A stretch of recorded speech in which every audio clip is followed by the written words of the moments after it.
Well, Hook'em Horns has taken on a whole new meaning. We have heard it was a Navy SEALs unit that carried out the mission that killed Osama Bin Laden. But the man pulling the strings was a San Antonio native who graduated from UT Austin with a journalism degree. Joining us live this morning to talk more about the heroism of Vice Admiral William McRaven is someone who knows him very well, his sister, Nan McRaven. Good morning, Nan. Thanks for being with us here. Well, good morning to you. Well, tell us a little bit about your brother. Let's see. He comes from a military family. His grandfather served in both World War I and World War II as a doctor, and his father was a fighter pilot in World War II. So he's got the genetic genes for being in the military. And, of course, we grew up in San Antonio, which is obviously a very military-friendly city, and so it wasn't surprising to any of us that he eventually made his career in the military. I think the only surprising thing is that he went into the Navy versus the Air Force. Nan, is he your little brother or big brother? Oh, now that's a question to ask me. Well, he's actually my little brother. Okay. How did you find out, how did you first hear that your little brother was overseeing this mission? Well, like everyone else, I read it in the newspaper, and then, of course, a lot of people found out before me, and I got calls, and but like the rest of the country and the world, actually, I read about it.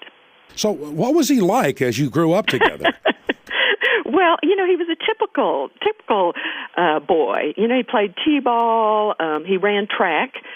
He wasn't a big kid, and he's tall and thin, and so he was a track star. And a long, tall Texan. Long, tall Texan, and then, of course, he went to UT on an ROTC scholarship, and then eventually became head of the ROTC at the University of Texas. So he and I actually overlapped. I was in graduate school there, and so we had a year there together. Is he the kind of person who would not send someone in to do something that he wouldn't do himself? That's absolutely the case. He definitely would not do that. He, I'm sure, would have wanted to be right there with the team, and was in other ways, I'm sure. So, yes. Well, he's already got 3 stars. We understand Admiral William McRaven may get another one now, and well-deserved, huh? I hope so.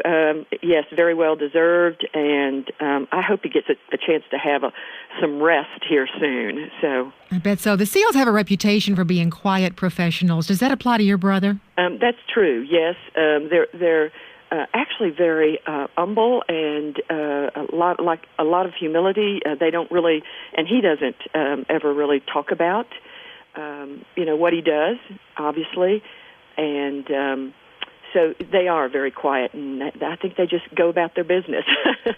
When did you last see him, and when do you think you'll see him next? Well, I actually had a chance to see him a couple of weeks ago, and I hope to see him because I hope to actually be up in Washington for the hearings, but I also hope to see him in the next month. What does it feel like to have a hero for a brother? Well, I'll have to tell you, it's probably not it's not necessarily surprising, but because he's my little brother, but I am awed about it, and I'm just so proud of him, as is his sister who lives in Houston. And we're just, and the whole family, the whole extended family is just so proud of him, and our parents, who have since passed away, I know would be very proud. So I'm supposing you're going to have a big party when he gets home, huh? You better believe it. Texas-sized party. Texas-sized. What's your sister's name here in Houston? Mariana Jacobs. Hi, Mariana. Congratulations to you too. Nan McRaven, congratulations, and thank you for talking with us about your brother, Vice Admiral William McRaven, in charge of that mission that killed Osama Bin Laden. How about that?